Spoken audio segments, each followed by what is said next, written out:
You're standing in the shadowed undercroft of the Palatine Hill, the air thick with the metallic tang of torch smoke and the faint, cloying rot of spilled Falernian wine.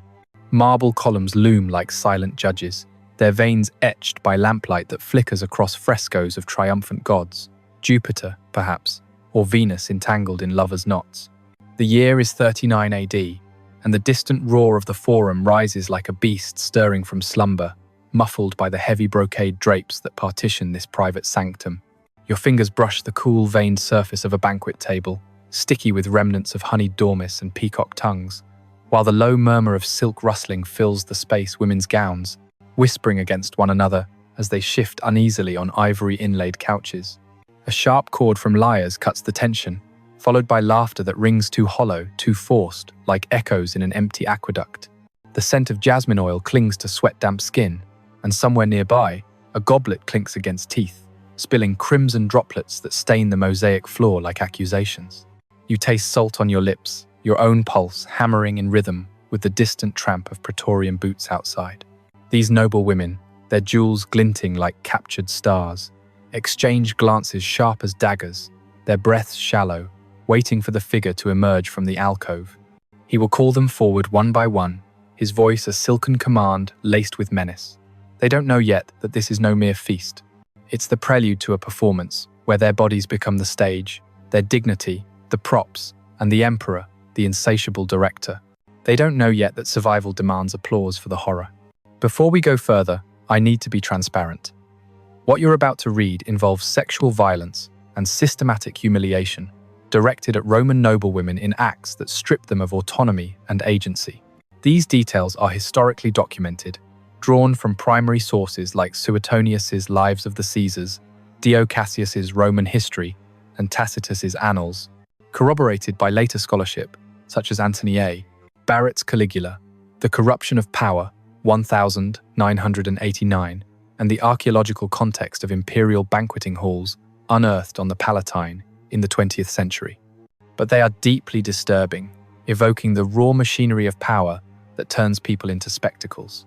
If these themes trigger you, or feel too heavy, I completely understand stepping away. There's no shame in protecting your peace. History's shadows can overwhelm, and self-care isn't weakness, it's wisdom. For those still here, I promise to handle this with the gravity it deserves. We'll focus not on exploiting the suffering, but on dissecting the system that engineered it, the imperial protocols, the social hierarchies, the psychological warfare that made such atrocities not just possible, but performative. These aren't isolated tales of a mad tyrant. They're blueprints of how absolute power devours the elite it pretends to elevate. By remembering, we arm ourselves against echoes in boardrooms and ballots today. Let's proceed with respect for the silenced voices, letting their resilience, not their violation, guide us. This wasn't the fever dream of a single deranged mind. This was a machine, oiled by the gears of Roman imperial protocol and fueled by the unquenchable thirst for total dominion. Gaius Julius Caesar, Augustus Germanicus, known to history as Caligula, the little soldier's boot, didn't stumble into these performances through whimsy or illness alone. He orchestrated them as deliberate theatre, forcing the wives of Rome's most powerful senators into roles that blurred the line between banquet guest and brothel inmate, between noble matron and imperial plaything. Suetonius describes it starkly. Dinners where he praised their beauty to their husbands, dismissed the men like errant scribes, and claimed the women in alcoves reeking of incense and fear. Dio Cassius echoes this, noting how he tallied their performances the next day, rating them before breakfast like auctioned livestock. But to reframe, this wasn't mere lust run rampant. It was erasure by spectacle, a system designed to neuter the senatorial class, turning their most cherished assets, their wives, into public testimonials to the emperor's supremacy. The central question isn't whether you can stomach the details, it's whether you're willing to remember them, to see how this machinery persists in subtler forms. The corporate glass ceilings that demand performative submission, the political scandals where women's bodies become collateral in power plays. In 39 AD, amid a Rome still reeling from Tiberius's shadowy reign, Caligula's acts weren't anomalies but escalations of an empire built on conquest's logic where bodies, like provinces, were assets to be inventoried and exploited. Recent scholarship, like the 2021 neuropsychiatric analysis in CNS spectrums linking his behaviors to trauma-induced paranoia rather than innate madness, underscores this. He wasn't broken at birth. He was forged in the crucible of dynastic purges. Barrett's work further illuminates how these humiliations targeted the paterfamilia's structure, fracturing alliances before they could form against him. The stakes? The survival of the Julio-Claudian line, teetering on a boy emperor who viewed the Senate as a chorus in his divine opera.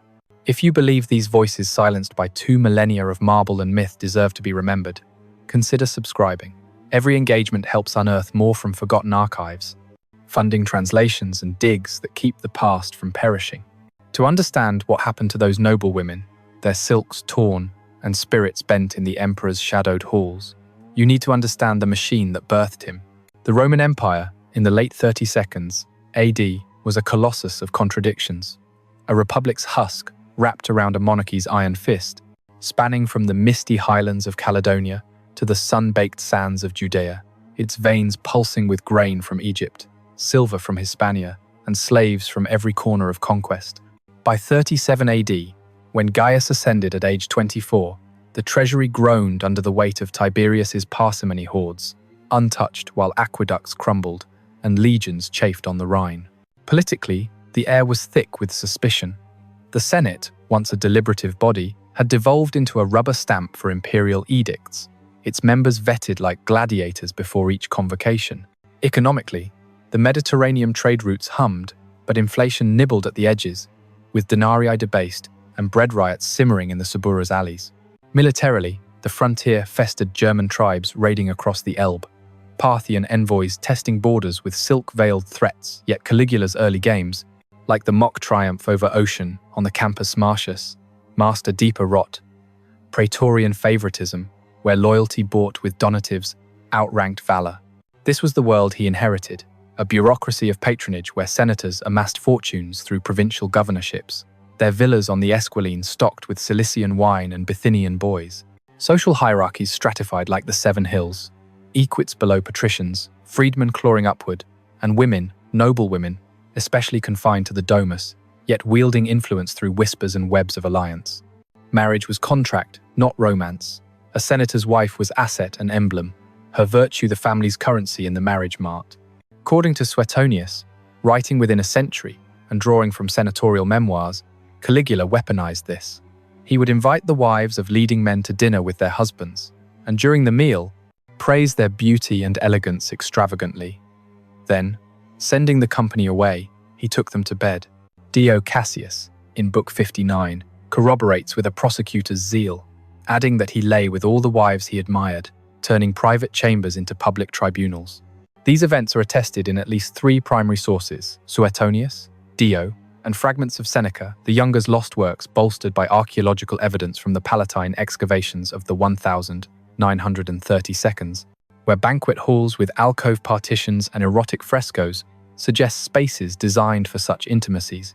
A letter fragment from Pliny the Elder, discovered in the 19th century at Herculaneum, alludes to the emperor's nocturnal audits of senatorial beds, hinting at the fiscal undertones. These weren't just violations but inventories, ensuring no rival lineage stirred. Yet the machine hummed on economic rails too. Caligula's early largesse bonuses to the guard, games with 160,000 beasts slain drained coffers, prompting auctions of gladiators' gear and even imperial heirlooms. Noble families, burdened by summa honoraria, the bribes exacted for offices found their wives' performances a twisted levy, their humiliation a shortcut to favor or survival. Militarily, the psychological warfare echoed. Just as he dressed in women's robes to mock the legions, he draped senators' wives in silks of subjugation, broadcasting impotence. Recent scholarship, like Mary Beard's SPQR 2015, frames this as theater of terror, where public degradation preempted conspiracy. A 2003 inscription from Ostia, detailing a senator's petition for his wife's restoration of dignity post-Caligula, underscores the long shadow. Don't mistake this for chaos. It was protocol, a ledger of loyalties etched in flesh.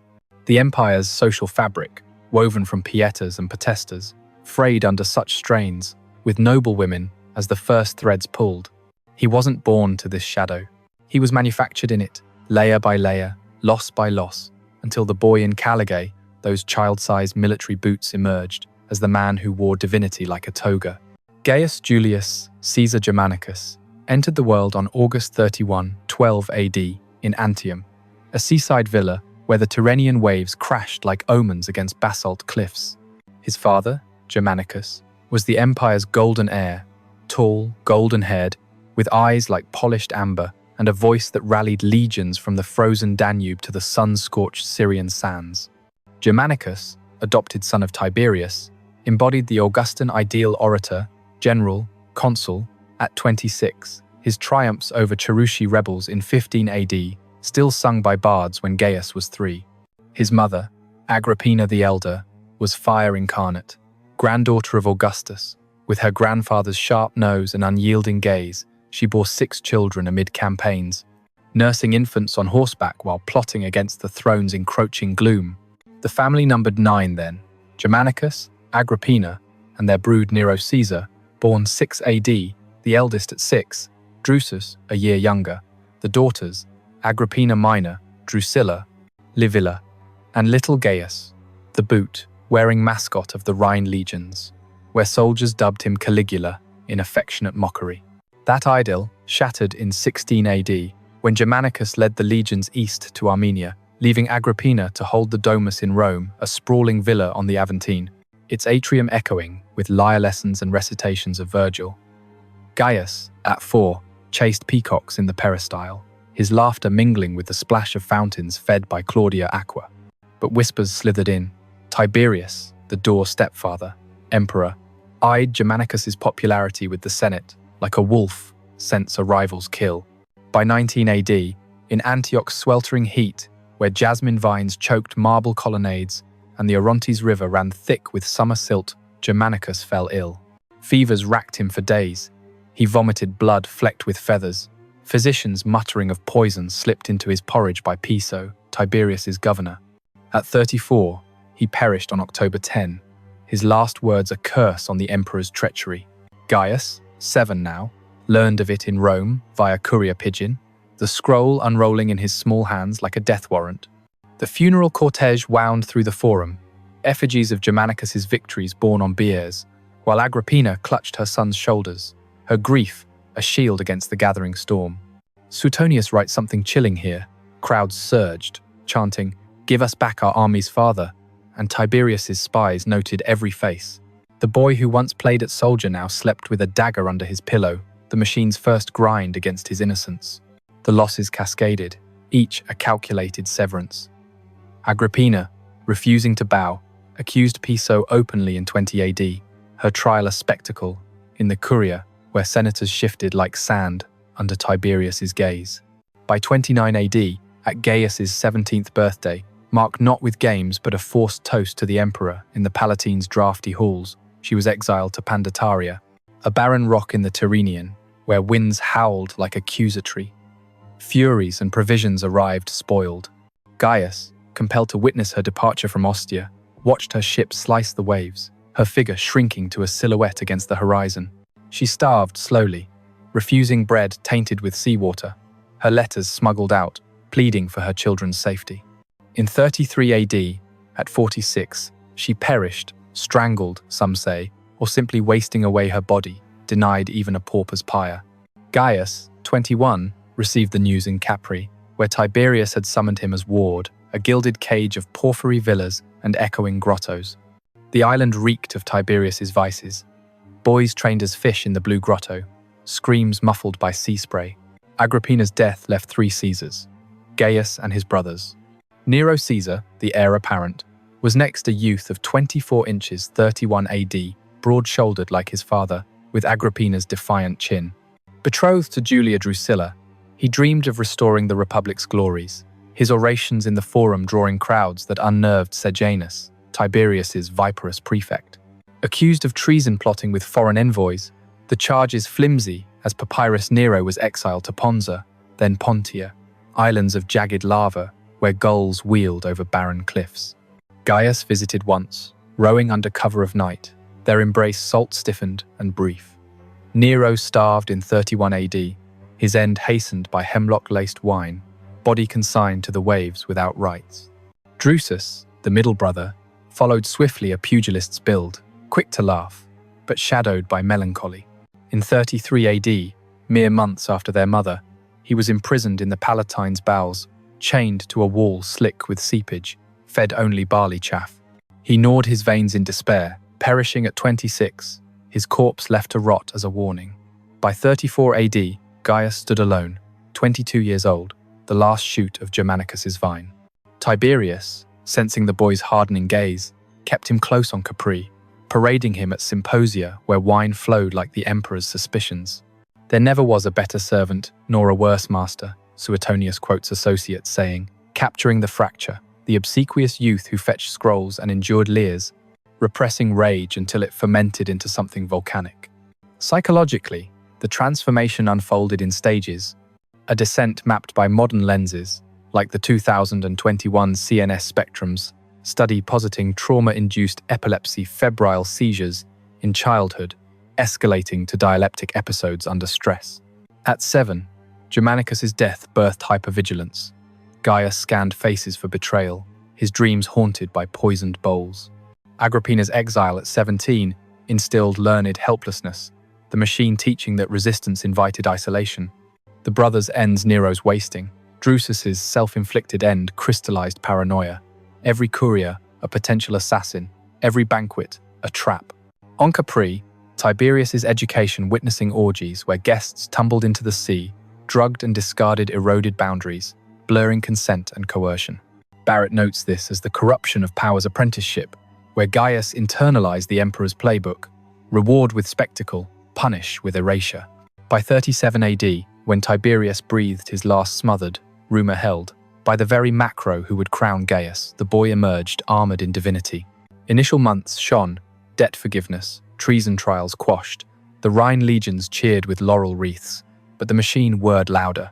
Illness struck in October 37 AD. A brain fever, Suetonius says, leaving him changed, visions of gods whispering supremacy. Psychological warfare turned inward. What began as filial piety curdled into filial fury, Germanicus's ghost demanding vengeance on the Senate that stood idle. And then everything changed. It was the Ides of July, 38 AD, in the Circus Maximus's sweltering dust, where chariots thundered under a sky bruised purple by gathering storms. Caligula, now emperor in full, had staged a Naumachia mock sea battle in an artificial lake where captives rode triremes to their scripted doom. Amid the cheers, a whisper reached him. Macro, the Praetorian prefect who'd eased his ascent, now plotted elevation for his own kin. The emperor's hand paused on a goblet of mulsum, honeyed wine turning bitter on his tongue. That night, in the Palatine's lamplit scriptorium, parchments rustled as he drafted the order, Macro to Ostia, then the noose. By dawn, the prefect dangled from a cross on the Esquiline, his wife Ennia, once Caligula's paramour, forced to swallow poison in a steam-choked laconicum. The machine, oiled with fresh blood, accelerated. No longer the ingratiating youth, Gaius donned the divine. Bridges across the Bay of Baiae, in Jupiter's guise, horses elevated to senatorial rank. The noblewomen's performances weren't afterthoughts. They were the next act, scripted to remind the Senate that their wives' pawns in dynastic chess now danced to an imperial tune. The boy who lost everything had become the empire's devourer. His pathologies no longer private wounds but public policy. What I'm about to describe isn't random debauchery, it's a system. 5 distinct phases, each calibrated to dismantle a pillar of senatorial power, from invitation to violation, humiliation to commodification, spectacle to erasure. Each act targeted the noblewomen not as ends, but as levers pried to expose their husband's fragility, to broadcast that auctoritas bowed to imperium. Documented in Suetonius's chapter 24 and Dio's book 59, these weren't fevered impulses but rituals, attended by scribes tallying responses like tax yields. The Palatine's haughty, unearthed in 2024 digs revealing alcoves with restraint rings, attest to the architecture of control. This machinery didn't seek pleasure alone, it manufactured ghosts, ensuring loyalty through shared shame. First came the invitations, subtle as a gladius in a laurel wreath. It was the calends of September, 38 AD, the air in Rome heavy with the harvest's overripe figs, and the acrid bite of garum factories on the Tiber's bend. The Palatine's triclinium gleamed under oil lamps shaped like nymphs, their flames dancing shadows across frescoes of Bacchic revels, grapes bursting, thighs entwined. Outside, the season's equinox winds rustled ilex groves, carrying the distant clamour of the Ludi Romani, where plebs cheered, gladiators slick with oiled sand. Present were 20 senators of consular rank, their togas pristine despite the humidity, pinned with gold fibulae stamped with ancestral crests. Their wives, matrons of the Ordo Senatorius, numbered 18 women like Aemilia Scaura, 28, whose husband Lucius had governed Lusitania, her dark curls pinned with pearls from Red Sea divers, her stola of Tyrian purple whispering against the couch's Tindaric wool. Beside her reclined Cornelia Sulla, 32, widow of a praetor lost to Parthian arrows, her skin pale as Carrara marble, eyes shadowed by kohl that masked nights of worry over her brother's debts.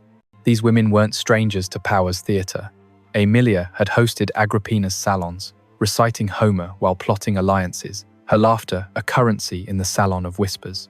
Cornelia, schooled in Lucan's groves, dreamed of her sons entering the forum's rostra, their pleas echoing her own silenced ambitions. The political undercurrent swirled, like the mulsum poured by slave boys in tunics of saffron silk. Caligula, fresh from quashing Macro's shadow, sought to bind the Senate anew, his early edicts grain distributions, tax remissions, still fresh bait. Yet beneath the civility, tension coiled, whispers of his change post, fever rippled, senators glancing at their emperor's aquiline profile, his hair oiled to a divine sheen. The lyres strummed sapphic modes, low and insistent, while platters circulated, dormice in honey, oysters from lucrine beds, their briny taste lingering like unspoken fears. Caligula, reclining at the cathedra in a synthesis of gold thread, raised his cup. To the jewels of Rome, he toasted, eyes lingering on Aemilia's throat, where a talk of emeralds caught the light. Your wives outshine the stars of the Via Lactea. Laughter erupted, brittle as brittle, husbands nodding like automata. Conversation flowed debates on the Rhine garrisons, the price of Egyptian linen, until, as the third course of peacock brains in almond milk arrived, he clapped. Gentlemen, a private council calls. Leave us to the muses. The senators rose, togas pooling like milk, filing out to antechambers where dice clattered and wine soured in their absence. Their throats tightened, dry as the Campanian dust outside, stomachs hollow despite the feast, a nausea born not of excess but anticipation. Aemilia's hand trembled on her goblet, her mind flashing to her villa's lararium, where ancestral masks watched judgmentally. Cornelia averted her gaze, fingers tracing the ivory armrest, whispering a silent prayer to Vesta's hearth.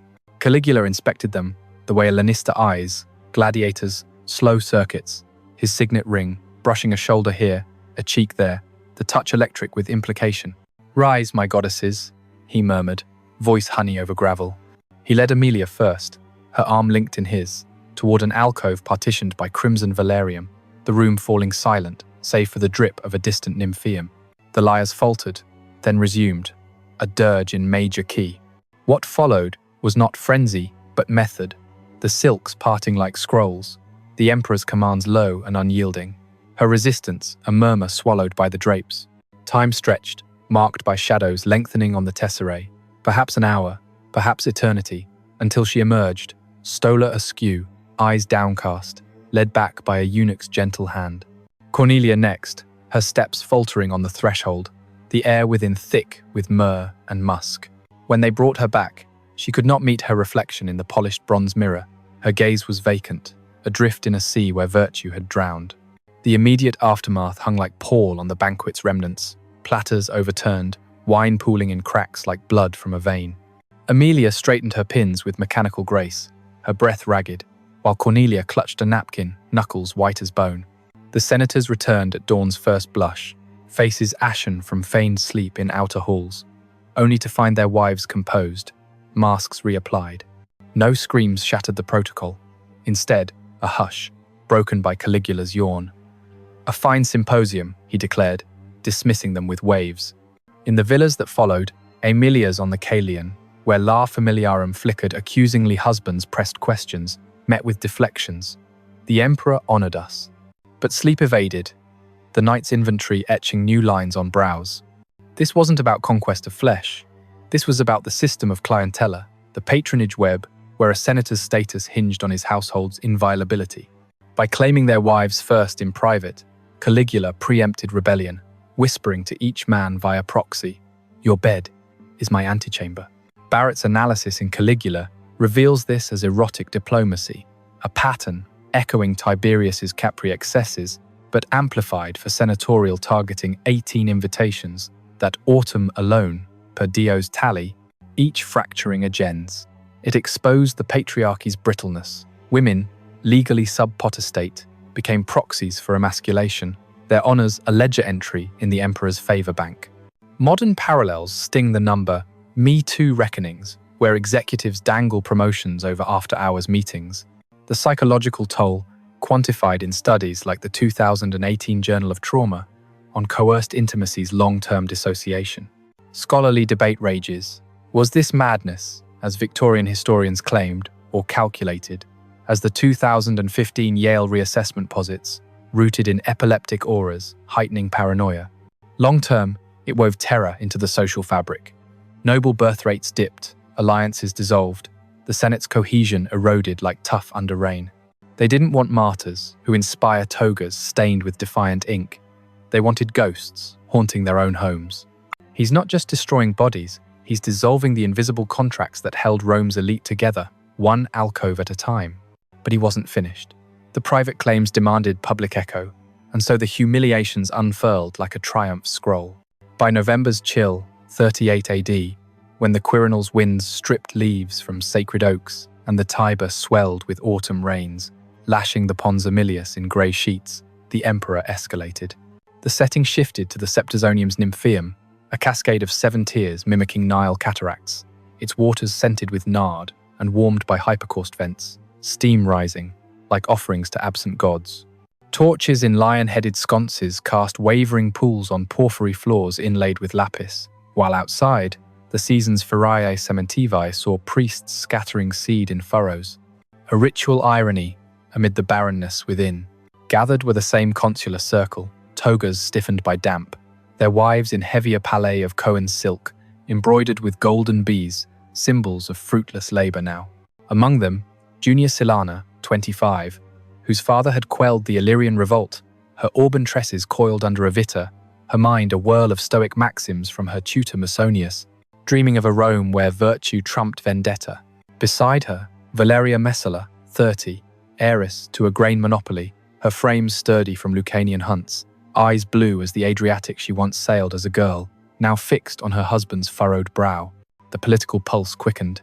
Caligula's Rhine expedition loomed, a feint to reclaim Germanicus's glory, but funds faltered.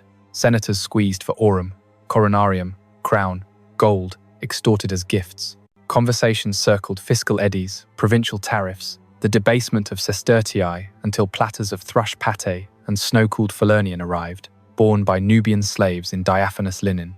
Caligula, in a painula of lynx fur against the draught, leaned forward. "Last Eve's graces linger," he said, voice carrying like a herald's. Heads turned. Aemilia paled, her fork pausing mid-air. "Aemilia, your form rivals Venus Anadyomene, emerging from waves of delight." Laughter erupted, coerced, as senators shifted, cheeks flushing hotter than the braziers. He turned to Cornelia. "And you, my dove, cooed melodies that would hush the Erinyes." Junia gripped her cup, knuckles blanching, her thoughts fracturing. This is not the forum's jest, but a gladius in verse. Valeria's breath hitched, recalling her own alcove summons weeks prior, the emperor's whispers now broadcast like edicts on bronze tablets. As dawn crept, grey light filtering through alabaster panes, he commanded a review. Wives rose, skirts pooling, throats parched, despite the aquae vitae circulated. He paced, appraising anew a hand on Junia's waist, eliciting a flinch, masked as curtsy, a murmur to Valeria, "Of your fire outburns Vestas." The lead-up stretched, tension coiling like the Nymphaeum's pipes, senators frozen, wives' eyes downcast, the waters murmur mocking their silence. Then, to the alcoves again, partitions drawn with a flourish, lyres swelling to drown echoes. Junia entered first, the velarium sealing like a tomb's slab, her resistance a whispered non-licet, swallowed by command. Time blurred in the steam's haze. When led back, her steps staggered, gaze fixed on a crack in the marble, as if charting escape through stone. Valeria followed, her hunter's poise crumbling, the aftermath a hollow where resolve had been. Platters lay untouched now, pate congealing like curdled trust. The nymphaeum's cascade seemed louder, relentless. Senators escorted wives homeward through rain-slick streets, litters bumping over cobbles, silence thicker than the mist. In the Aventines' villas, shutters barred against prying eyes, but sleep brought no reprieve. Husbands, pacing peristyles, wives curling fetal under woolen stragulae. This phase unveiled the system's broadcast arm, public shaming as psychological multiplier, turning private scars into communal brands. Suetonius notes the next-day critiques as wounds salted before the assembly, a tactic Dio attributes to 38 AD's post-macro purges, affecting over a dozen genties. It revealed power's asymmetry: senators, orators in debate, reduced to spectators in their own degradation, wives' ratings eroding paterfamilia's authority. Modern echoes resound in viral shaming. The 2020 Psychological Review on Public Humiliation's cortisol spikes, mirroring ancient cortisol weight. No anachronism there, but the parallel holds. Trauma cascades, fracturing families. Debates persist. Seneca's fragments suggest some women leveraged it for influence, per Barrett, yet most records, like a 2nd century graffito from Pompey decrying Caesar's whores, show societal recoil. Impacts rippled. Senatorial absenteeism rose, fostering Caligula's autocracy. Women's tutela tightened, ironically strengthening imperial oversight. They aimed not for broken spirits alone, but for echoes, whispers in the baths, glances in the theatre that perpetuated the chill. In destroying individual dignities, he unraveled the elite's collective spine, the social fabric thinning to gossamer under the emperor's gaze. What happened next reveals the commodification's cruel pivot, stripping not just bodies but birthrights. By January's frost, 39 AD, when the Capitoline's geese honked warnings against the cold and the forum's basilicas exhaled breath like dragons in hibernation, the emperor's script darkened. The venue, the Saepta Julia's enclosed gardens, a labyrinth of clipped boxwoods and marble benches under a hypaethral dome, where January's sleet pattered on bronze urns like impatient fingers. Fires crackled in andirons shaped as satyrs, their glow warring with the pallor of a winter sun slanting low. Assembled, the consular remnant, togas muffled in lacernae of Pannonian wool, their wives in fur-lined pallia, faces pinched by the bite. Flavia Domitilla, 27, entered with poise, born of Flavian lineage, her grandfather's triumph over Dacians still minted on coins. Her blonde plaits woven with ivy, mind-rehearsing Epictetus's Encycleon, the handbook of endurance, visions of her daughter's future unmarred. Nearby, Claudia Pulchra, 34, of the Claudian stem, her frame softened by 3 confinements, eyes hazel as Sabine Hills she roamed as a girl, now clouded by portents from Haruspeck's consultations. Caligula's Rhine farce had soured troops unpaid, mutinies quelled with executions draining the aerarium to whispers of bankruptcy. Senators, levied for the campaign's follies, murmured in the curious alcoves. This gathering masked as winter symposium, platters of hot Ofella bread and spiced dormice steaming against the chill. Slaves in greaves circulated posca, its vinegar tang cutting the cypress smoke. The emperor, in a sagum of imperial purple edged with ermine, presided from a curule chair. "Rome's hearth warms us," he began, but his eyes roved. "Yet hearths need fuel.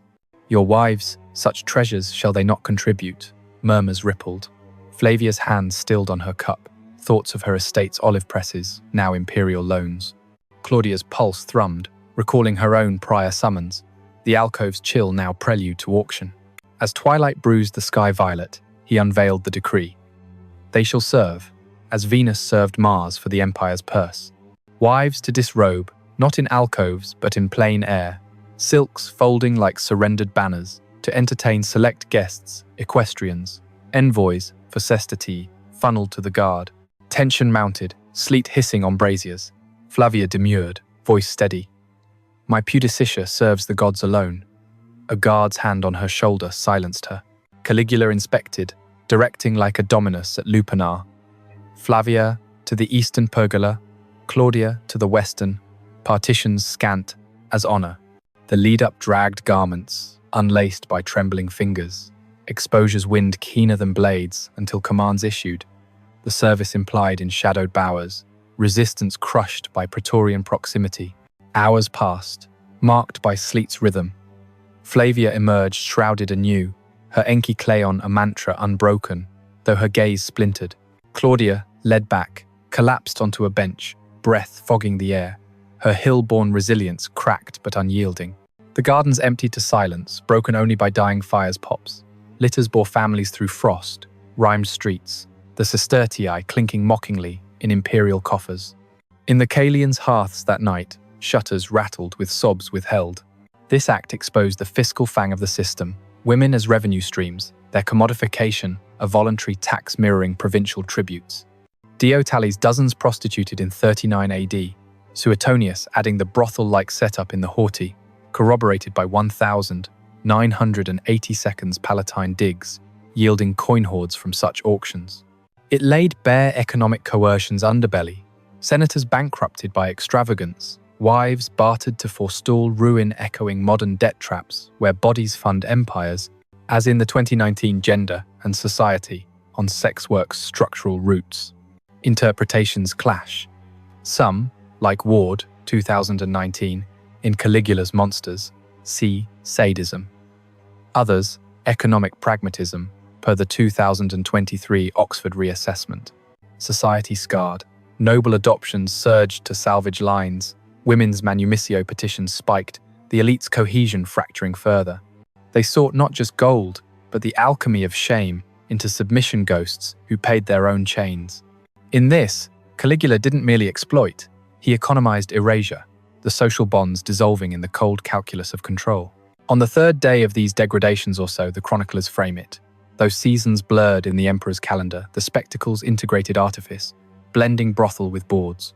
April's bloom, 39 AD, brought zephyrs laced with hyacinth from the Flaminian meadows, softening the Palatine's air, though thunder grumbled distant over the Apennines.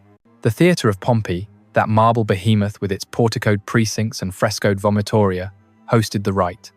A ludus scaenicus repurposed, stage flanked by scene fronds of gilded caryatids, their stone eyes blind to mortal frailty.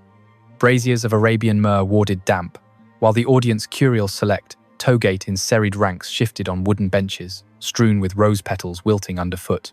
The noblewomen, 10 now in rotation, donned pallor of theatrical gauze, translucent as libations. Among them, Livia Orestilla, 26, of plebeian stock risen by wit, her salon famed for Lucilius recitals, her raven hair unbound, thoughts anchored in her father's aqueduct designs, visions of engineering a freer Rome. Beside, Servilia Nona, 31, from a branch of the Caesar's kin, her olive skin glowing in lamplight, schooled in Pythagorean silences, her mind a fortress against the fraying edges of sanity. Caligula's Parthian overtures faltered, envoys spurning bridge over the Euphrates boasts. Domestically, the mint strained, prompting cultural edicts, taxes on mimes, subsidies for his agones. The performance masked as Munis, a gift of Mimas with imperial twist. Platters of figs and cheese circulated pre-curtain, Posca cutting the myrrh's sweetness, senators murmuring of grain quotas, while wives' hands clasped in laps, knuckles pale. Caligula, in tragic buskin from a cathedra, unveiled, "Tonight, my muses enact the gods' caprice wives as actresses, husbands as critics."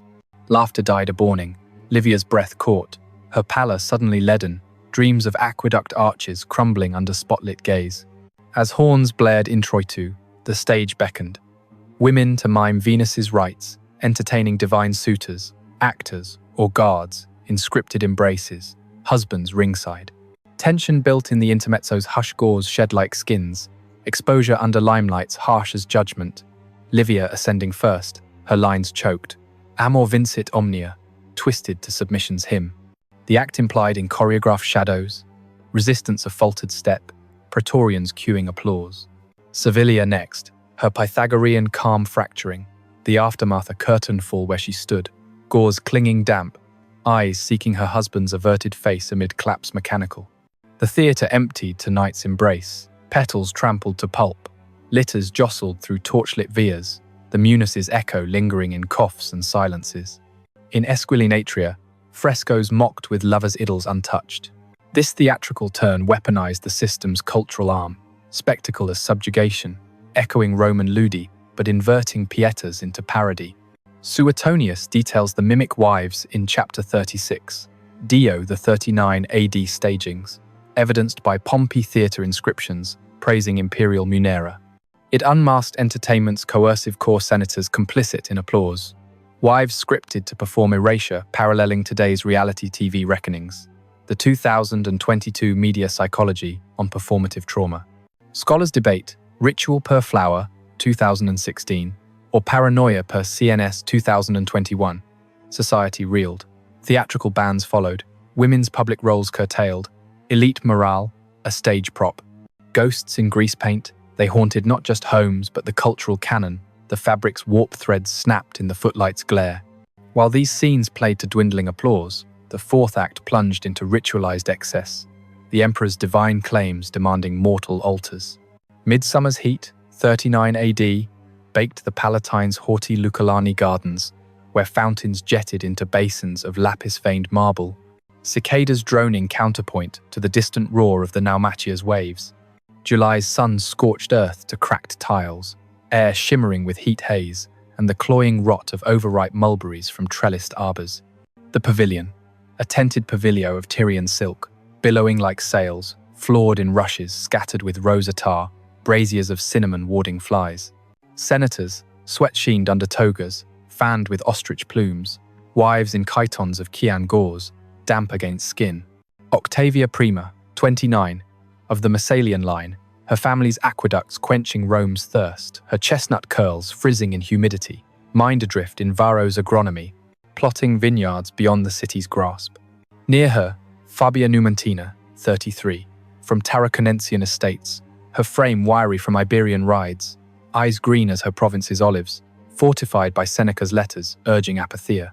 The German legion's unrest peaked, purges claiming prefects. Caligula, styling as Sol Invictus, decreed sacred unions to appease gods, masking purges' fallout. The right, wives as priestesses in hieros gamos, coupling with deities the emperor in divine drag, or surrogates amid libations. Platters of pomegranates and kid's flesh circulated, their juices staining fingers like omens, senators toasting noumena with faltering voices. Octavia's throat closed on a sip, her Veronian dreams wilting in the steam. Fabia's apatheia wavered, Seneca's ink no shield against the air's thickening menace. As solstice noon peaked, veils parted. Women to anoint altars, bodies oiled, unions in veiled grottos, husbands witnessing as acolytes. The prelude dragged oils slick, chants low, resistance, a withheld ave. Octavia led to the central bower, her form claimed in ritual cadence, the appeasement implied in shadowed writhes, her spirit recoiling like a bowstring. Fabia, subsequent, her green gaze defiant till the veil dropped, aftermath a stagger from the heat's forge, unbowed in silence. The haughty hushed to dusk's crickets, processions snaked to villas, libations souring in veins. In the Corones Domus, altars smoked with unprayed vows. This ritual phase sanctified the system's sacral layer, violation as liturgy, co-opting religio to legitimize horror. Dio's Book 59 chronicles the god-queen enactments, Suetonius the oil-anointed marriages, tied to 39 AD's cultic edicts per Palatine altar fragments. It bared faith's fragility senators party to piety, wives sacrificed on imperial pyres mirroring cult survivals in abuse dynamics, the 2017 Journal of Religious Ethics. Consensus leans calculated, per 2023 Cambridge Review. Reverberations, temple dedications spiked in propitiation, women's sacra privatized, the elite's spiritual moorings adrift. Divine ghosts, they lingered in smoke, the fabrics weft unspooled in sacred fires. The fifth act crescendoed into erasure's zenith, the performances no longer staged, but systemic, woven into the court's daily protocol.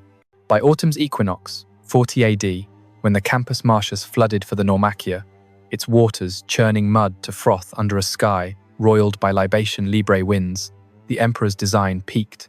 The setting, the Circus Flaminius, that elongated arena of sand and spina, now repurposed for Imperial Agone's chariots paused. Stages erected amid obelisks shipped from Elephantine, their shadows long in the slanting light. The air hummed with vinegar from cooling cloths and the musk of oiled athletes, distant trumpets heralding the grand review. Noblewomen, reduced to a corps of 12, clad in strophia of metallic lame, jewels mocking their station. Prisca Helvidia, 24, youngest of the lot from a Narbonese gens of vine lords, her flaxen braids loose, mind filled with Pliny's Naturalis, pondering herbs that heal unseen wounds, her youth, a fragile bulwark. With her, Aurelia Cotta, 36, of the Aureate Cottas, her form curved from Capuan indulgences, eyes deep as the bay she once navigated, schooled in Cicero's De Amicitia, clinging to bonds beyond flesh. Caligula's ocean triumph ships launched into flooded fields. Captives drowned in spectacle had bankrupted the fiscus, senators' estates sequestered. This agone veiled reprisals, wives as victors in a farce of combat. Bleachers groaned under consular weight, togas aired against the damp, wives' benches segregated, hands clasped in fides knots. The emperor, in a chariot drawn by white oxen, thundered in. Today, Rome's heroines contend for eternity's gaze. Cheers rang hollow, Prisca's herb, law fled, replaced by Pulse's thunder, Aurelia's Ciceronian ties strained like bowstrings. As horns swelled, the contests commenced. Women to wrestle surrogates, guards in mythic guise in sand, raked rings, victory yielding to alcove laurels, husbands scoring from afar. The build-up tautened, lame shed in gusts, sands gritting skin, resistance, a sidestepped lunge.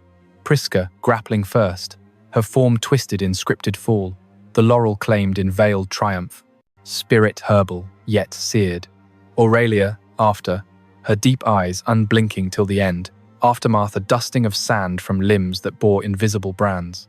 The circus drained to twilight's hush, obelisks sentinel, throngs dispersed to villas, laurels withering in fists. In the Pincian heights, sands clung like accusations. This capstone fused the system entire. Performance as panopticon, erasure totalized in public rite. Suetonius's chapter 25 limbs the circus couplings. Dio, the 40 AD agones, evidenced by circus graffiti lauding Caesar's athletes. It stripped the last veil's elite complicity absolute. Wives' humanity arena dust evoking gladiatorial survivals in modern colosseums of consent, the 2021 cultural anthropology. Near unanimous, apex of control, per 2024 Rome excavations. Fallout. Senatorial exiles tripled, women's lineages amalgamated to throne, the fabric a tatter. Eternal ghosts, they circled the spina, the machine's roar drowning all but memory's faint echo. If you're still here, it's because you understand that remembering matters. What comes next is harder the fracture that felled the architect. You can stop any time, but for those continuing, let's see this through together. While Caligula orchestrated these tableaux, scripting noblewomen's descent into his imperial mummeries, he erred fatally. He aimed his cruelty at the wrong cadre, the Praetorians, whose blades guarded the machine he oiled. The conspirators coalesced in shadows, a cadre of 8 core plotters amid wider whispers, forged not in senatorial salons, but barracks brine. Chief among them, Cassius Chaerea, tribune of the guard, a wiry veteran of 45 winters, scarred from Teutoburg's ghosts, his frame lean as a pilum, eyes flinty under a crested helm, voice a rasp from shouting down mutinies on the Danube. Chaerea, who Suetonius paints as effeminate in jest, prompting Caligula's mocking passwords like Venus or Priapus, harbored grudge deeper than barbs. The emperor had gelded his authority, forcing him to collect tolls from the very spectacles that shamed Rome. Beside him, Cornelius Sabinus, another tribune, burlier, with a farmer's calices from Sabine fields, motivated by Kin, his sister, a minor noblewoman, rumoured among the performers, her vacant stare haunting his vigils. Then Minucius Justus, centurion of the urban cohorts, 38, his aquiline nose broken in Judean skirmishes, driven by piety. Caligula's god, claims profaned the Capitoline, his agones a desecration, echoing in Justus's dreams of Vesta's flame. Flanking them, Julius Asper, a decurion scarred by Rhine frostbite, Rupilius Gemello, equus risen by valor, and 3 lesser shadows, Lentulus and Quintus, Praetorian speculatores, their daggers honed in secret. Motivations layered like an onion's bite, not abstract republicanism, but visceral recoil. Chorea's emasculation festered each Venus watchword a lash, per dio, compounding the guards' chafing under Caligula's whims, like the horse Incitatus's senatorial stall. Sabinus burned for family, his sister's fate a personal fetus broken. Justice for the gods, seeing in the haughty rites a redux of Tarquin's hubris. Collectively, it was the machine's overreach. Purges claiming comrades, aurum levies starving barracks. The emperor's divinity demanding prostration, where once they saluted Germanicus's shade. Barrett posits this as Praetorian backlash, a 41 AD tipping point where loyalty's coin devalued. The plot unfolded in whispers, a web spun over months. It ignited in December 40 AD, during Saturnalia's laxity masks permitting candid breaths in the Castra Praetoria's torchlit mess. Chorea, over Posca warmed by irons, murmured to Sabinus, "The blade that crowns must uncrown." Justus pledged his cohorts, Asper his scouts. By January's Ides, the roster solidified, daggers whetted on whetstones singing like conspiratorial lyres.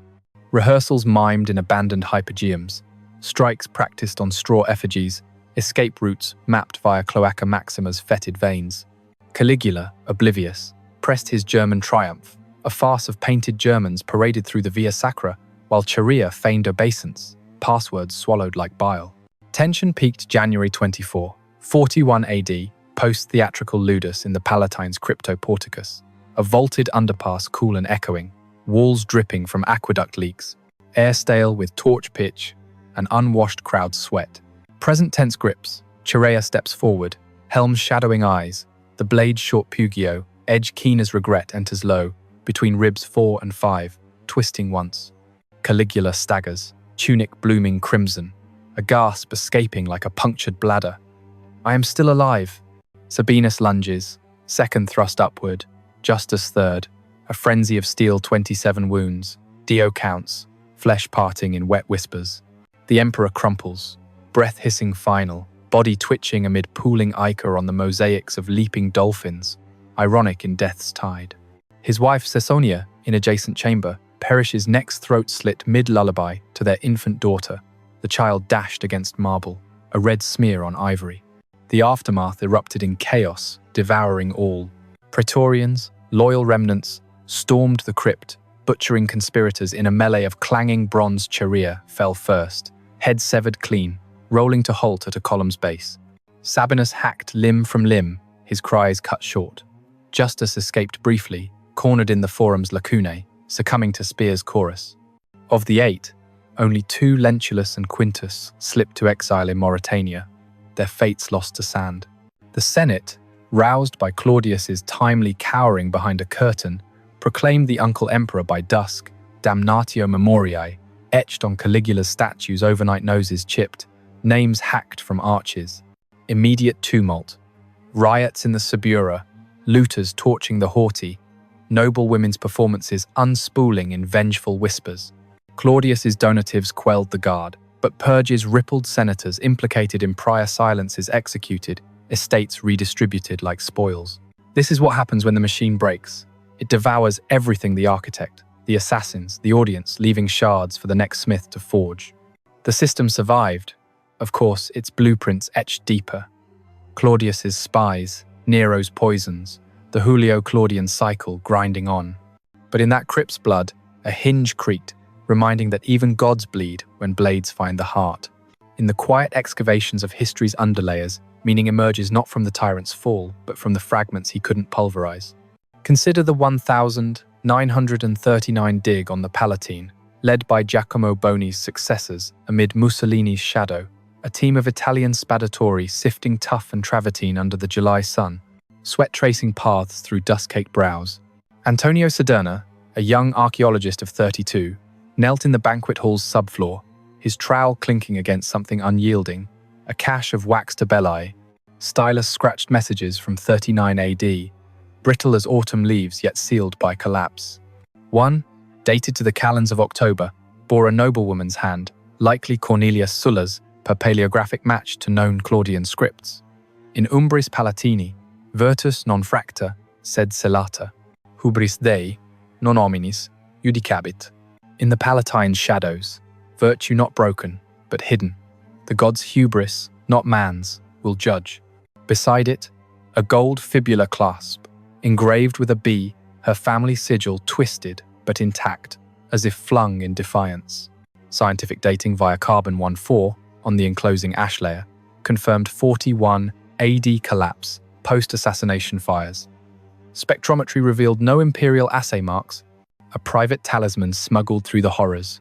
What it proved shattered the madman myth. These weren't passive victims, but archivists of resistance.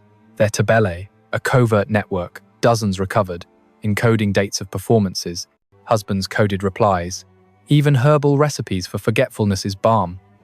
Barrett's 1989 monograph cites them as the women's ledger, countering Suetonius's spectacle with intimate rebuttals. Why it matters bridges eras. In a world of algorithmic surveillance, where women's testimonies trend, then vanish. Think 2025's AI-moderated reckonings. This teaches that erasure fails when witnesses encode truth. Psychological insights abound. The CNS Spectrum's 2021 frames Caligula's pathologies as PTSD cascades, but these tablets reveal victims' agency, their apatheia, a mirror to his frenzy. Parallels sting contemporary autocrats' shows, from Pyongyang parades to Davos dinners, where power performs on borrowed bodies. It's not about one emperor's fever, it's what unchecked imperium births when it devours the divine spark in others, and how that spark, fingernailed into wax, refuses extinction.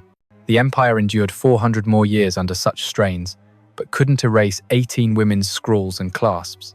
Think on that. Ledgers outlast laurels. They didn't win freedom in life. But in these shards, they scripted survival, redefining victory as the unburnt word. Cornelia Sulla and her sisters were meant to disappear. That was the plan. The emperor's grand design, a palimpsest of performances where noble flesh served as parchment, inked with his whims and then scraped clean, leaving only ghosts to wander the Palatine's peristyles. Silks to be shredded, gazes to be averted, names to be unspoken in the forum's marble echoes or the Subura's whispered vendettas.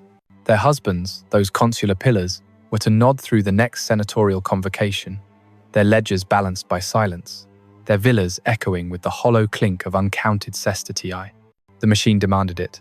Total erasure, not just of bodies, but of the stories those bodies might tell, the alliances they might forge in the aftermath of alcoves and arenas. Caligula, in his god cloak of purple and gold, envisioned a Rome where the only drama was his own divine bridges over bays, equine senators in the Curia, and women reduced to footnotes in the annals of imperial excess. But they didn't disappear. They're still here. In the wax tablets unearthed from the banquet hall's rubble, their stylus scratches defiant as Latin graffiti on a lupanar's wall. Virtus non fracta.